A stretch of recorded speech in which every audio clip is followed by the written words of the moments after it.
কিতাবের মধ্যে যেমন কোরআন শরীফ শ্রেষ্ঠ সকল মাসের মধ্যে, ঠিক ওই রজব মাস এরকম শ্রেষ্ঠ সকল বান্দাদের মধ্যে। মুহাম্মাদুর রাসূলুল্লাহ সাল্লাল্লাহু আলাইহি ওয়াসাল্লাম যেরকম শ্রেষ্ঠ সকল মাসের মধ্যে, শাবান মাস এইরকম শ্রেষ্ঠ সকল মাখলুকের উপরে, রব্বুল আলামিন যেরকম শ্রেষ্ঠ সকল মাসের মধ্যে, রমজান মাস এইরকম শ্রেষ্ঠ। কোরআন শরীফের মধ্যে শুধু রমজান মাসের কথাই বলা হয়েছে, আর কোন মাসের নাম উল্লেখ করা হয় নাই।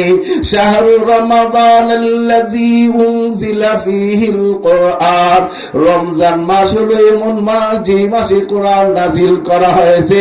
মুহতারাম হাজিরিন, ওই মাসের দিকে আমরা অগ্রসর হইতেছি। আল্লাহ তাআলা বলতেছেন, নিরাশ হইও না, লা তাকনাতু মির রাহমাতিল্লাহ, বান্দা আমার রহমত থেকে তুমি নিরাশ হইও না।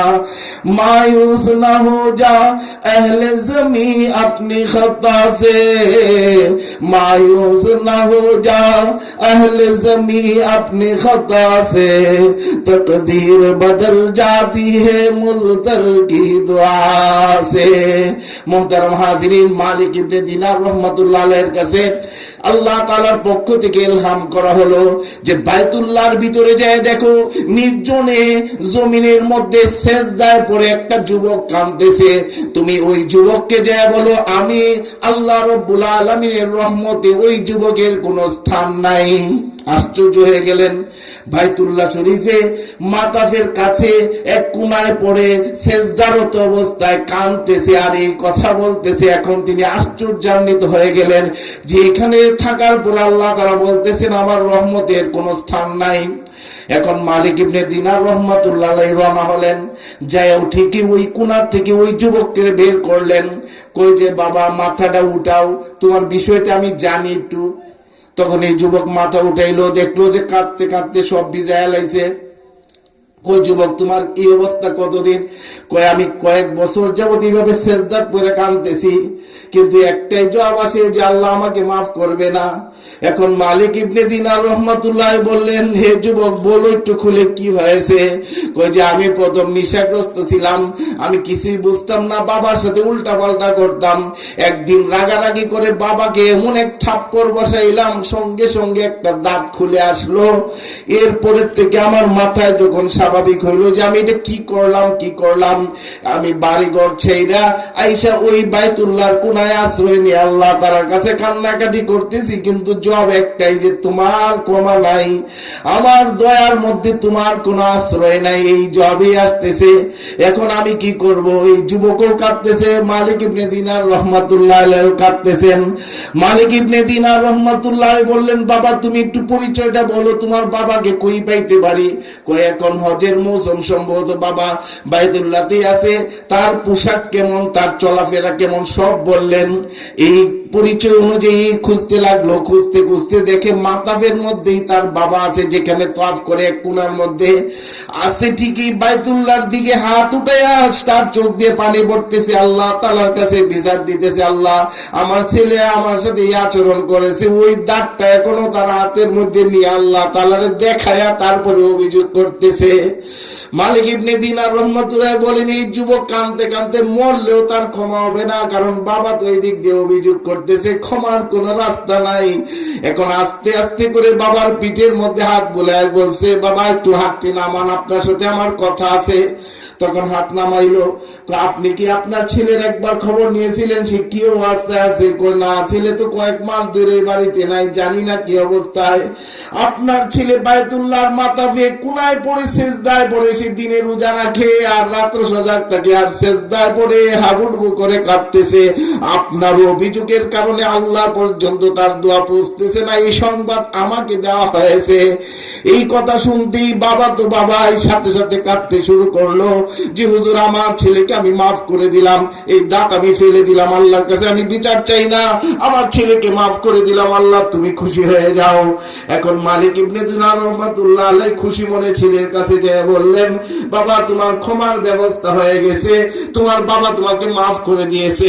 এখন ছেলে আরো কাঁদতে শুরু করেছে যে হুজুর এখন আপনার কাছে আমার আবদার হলো, আপনার উসিলায় আমার মাপের উসিল বাঁচতে পারবো, আমি এখন কালেমা পড়ে দুনিয়ার থেকে যে যেতে পারবো। আপনার কাছে আমার অনুরোধ, আপনি আমার গলার মধ্যে একটা দড়ি বেঁধে আসামির মতো যায় টেনে হেঁচড়ে আমার বাবার সামনে নিয়ে যাবেন।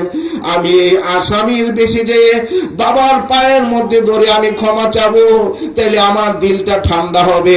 এইভাবে যখন বলল, মালিক ইবনে দিনার রহমাতুল্লাহ বললেন, বাবা এটা করবো কেন? কয় যে হুজুর এটা না করলে আমার দিলটা ঠান্ডা হবে না, আপনার মাধ্যমে আল্লাহ তাআলা এই ব্যবস্থা করেছেন, আপনার মাধ্যমেই চাই আমি আসামির বেশি আমার বাবার সামনে যাব।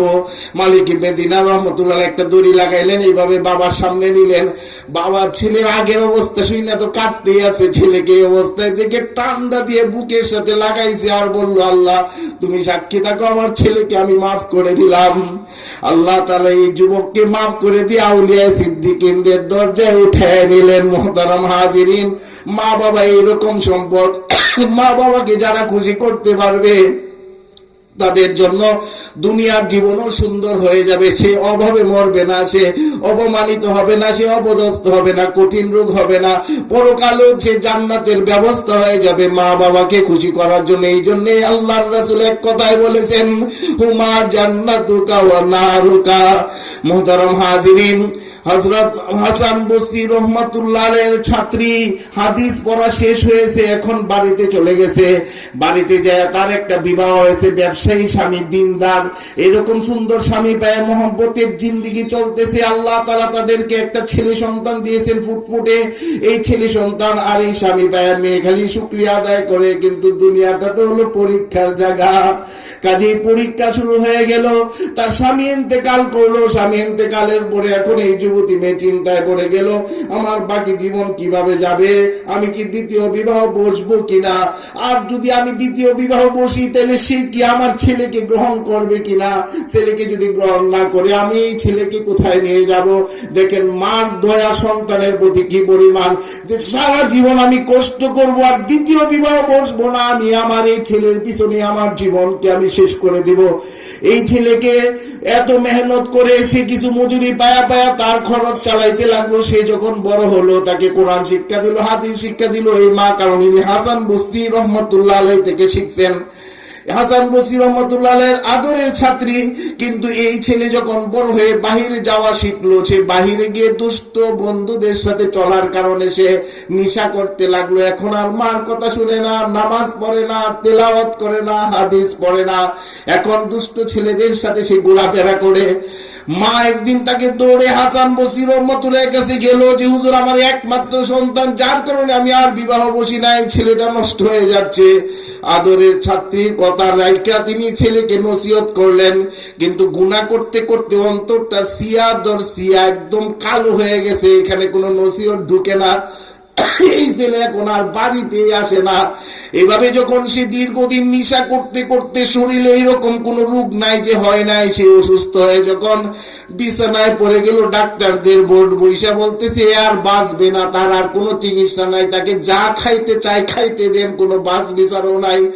এখন বিছানায় পড়ে মার কাছে বলতেছে, মা আমার জীবন তো শেষই, এখন তো ভয় হচ্ছে আমি তো কবরে যাব, আমার কি অবস্থা হবে? ডাক্তার যেহেতু বলছে আমি আর বাঁচবো না, এখন আপনার কাছে আমার আবদার, আপনার হুজুরকে যদি যায় বলেন আমাকে একটু তওবা করাইতে, আমার বিশ্বাস এত বড় বলি, তিনি তওবা করাইলে আমি আমার মাফ হয়ে যাবে। মা সাথে সাথে রওনা হয়ে গেল। এরপরে বলল, মা যদি হুজুর না আসেন আর যদি আয়েশা দেখেন আমি মারা গেছি, তাহলে উনি যেন আমার জানাজাটা পড়ায়, জানাজা পড়াইলে হয়তো উনি উসিলায় আল্লাহ আমাকে মাফ করে দিবে। মা দৌড়ে গেলেন, দরজায় আওয়াজ দিলেন, হুজুর দরজা খুললেন। আদরের ছাত্রীর আওয়াজ শুনে, কি হয়েছে বলো? হুজুর আমার ছেলেটা এখন ঘরে এই অবস্থায়, বলতেছে আপনি তওবা করাই দিতে, এখন ডাক্তারে বলতেছে আর বাঁচবে না। কইছে না না, তোমার ছেলের জন্য অনেক সময় দিয়েছি, জানো আমি সারা রাত্র ইবাদত আর ফজর থেকে লইয়া জোহর পর্যন্ত হাদিস পড়ানি, জোহরের পরে একটু কাইলুলা করি, আমার সময়টা কোথায় বলো, আমি কিভাবে সময় দিব? এখন মা কাঁদতে লাগলো। এরপরে মা বলতেছে যে হুজুর আমার ছেলে বলছে যদি সে মারা যায় তাহলে জানাজাটা যেন আপনি পড়ান। কই যে আজ জানো তো, আমি তো তোমার উস্তাদ, তুমি জানো না আমাকে, আমাকে তুমি চিনো না, আমি কোনো বেনামাজির জানাজা পড়াই না, তোমার ছেলে তো নামাজই পড়ে না, আমি কিভাবে তুমি বললা যে আমি তার জানাজা পড়াইতাম? আমি কিভাবে পারবো না, চলো চলে যাও। দরজা লাগাইয়া দিল। উনি কাঁদতে কাঁদতে আসতেছেন, হেসকি আসতেছে আর কাঁদতেছে। ছেলের সামনে যখন মা এই কাঁদতে কাঁদতে চোখ লাল আর হিসকি উঠতেছে এই অবস্থায় আসলো, ছেলের দম বন্ধ হয়ে আসলো। এখন আর সে কথা বলতে পারতেছে না, বলতেছে মা আমি তো এখনই শেষ হয়ে যাব, আমার সময় শেষ। এখন আপনার কাছে আমার দুইটা ওসিয়ত। এক নাম্বার, আমি মারা যাওয়ার সঙ্গে সঙ্গে আপনার গায়ে যে উড়নাটা আছে এটাকে একটা দড়ি বানায় আমার গলায় লাগায়া বাড়ির সামনে ওই বারান্দার মধ্যে এই মাথার থেকে ওই মাথায় নিবেন, ওই মাথার থেকে এই মাথায় একটা মরা কুকুরকে নিয়ে বাচ্চারা যে যা করে আপনি তা করবেন। কই বাবা তুমি এরকম অদ্ভুত ওসিয়ত মাকে করতেছো কেন? কই মা বুঝছি না, সারা জীবন তোমাকে কষ্ট দিয়েছি, আমার মতো যেই অপদার্থ যুবকরা আছে মাকে কষ্ট দেয় তারা যেন তওবা করে ঠিক হয়ে যায় আমার এই অবস্থা দেখে। এরপরে বলতেছে মা আমার অনুরোধ হলো আমি মারা যাওয়ার সাথে সাথে আপনি আমাকে কোনো গুরুস্থানে দাফন করবেন না, আমাকে বাড়ির কোনো পাগারে মাটির নিচে চাপা দিয়ে রেখে দিবেন। কই বাবা তুমি মার কাছে এরকম ওসিয়ত কেন করতেছো? কই যে মা সারা জীবন তোমাকে কষ্ট দিলাম, আর এই গুনাহ নিয়ে যখন আমি কবরে যাব আর আমার কবরে যখন শাস্তি হবে কবরবাসীরাও আমার কারণে কষ্ট করবে, কাজে আমাকে কোনো গুরুস্থানে আপনি দাফন করবেন না। এই কথা বলতে বলতে কালেমা পড়তে পড়তে মার সামনে থেকে সে বিদায় চির বিদায় হয়ে গেল। মা দরজা লাগায় কাঁদতেছে যে ছেলেটার আবদার ছিল যে আমার হুজুর আইসা তার জানাজা পড়ান, কিন্তু হুজুর তো বললেন তার জানাজা পড়াবেন না, এখন আমি কি করব? এই বলে কাঁদতেছে কাঁদতেছে। এর মধ্যে হঠাৎ আওয়াজ হইতেছে, দরজার কড়া নাড়তেছে খুব জোরে। উনি বললেন কে? আমি তোমার উস্তাদ হাসান বসরি এসেছি তোমার ছেলের জানাজা পড়ানোর জন্য।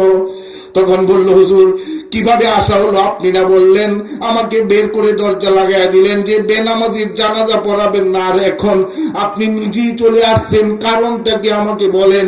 কই যে ঠিকই আমি তোমাকে ধমক দিয়ে বিদায় করে আমি যে কায়লুলার জন্য, কারণ সারা রাত ইবাদত করবো এই জন্য একটু বিশ্রাম নিয়ে যেই চোখ লাগলো এমনি স্বপ্নে আল্লাহ তাআলার সাথে সাক্ষাৎ। আল্লাহ রাব্বুল আলামিন আমাকে ধমক দিয়ে বলতেছেন হে হাসান বসরি তুমি আমার কেমন ওলি যে আমার একজন ওলি মারা যাচ্ছে আর তুমি তার জানাজাও পড়াইতে পারবে না। আমি লাফ দিয়ে উঠে চলে আসলাম, আমার বিশ্বাস হয়ে গেছে তোমার ছেলের তওবা কবুল হয়ে গেছে, তাকে আউলিয়া সিদ্দিকীনদের স্থলভুক্ত করে দেওয়া হয়েছে, তাদের অন্তর্ভুক্ত করে দেওয়া হয়েছে। কাজে আমি দৌড়ে আসলাম তোমার ছেলের জানাজা যেন আমি আসার আগে না হয়, আমি তোমার ছেলের জানাজা পড়াবো। কাজে মুহতারাম হাজিরিন, এই জীবনের শেষ মুহূর্তে যে তওবাটা করছে সব গুনাহ সাফ হয়ে গেছে, ওলিদের কাতারে চলে গেছে। কাজে দুনিয়ার একটা মুহূর্তের যে কি দাম এটা বুঝে আসবে যখন কবরে যাব।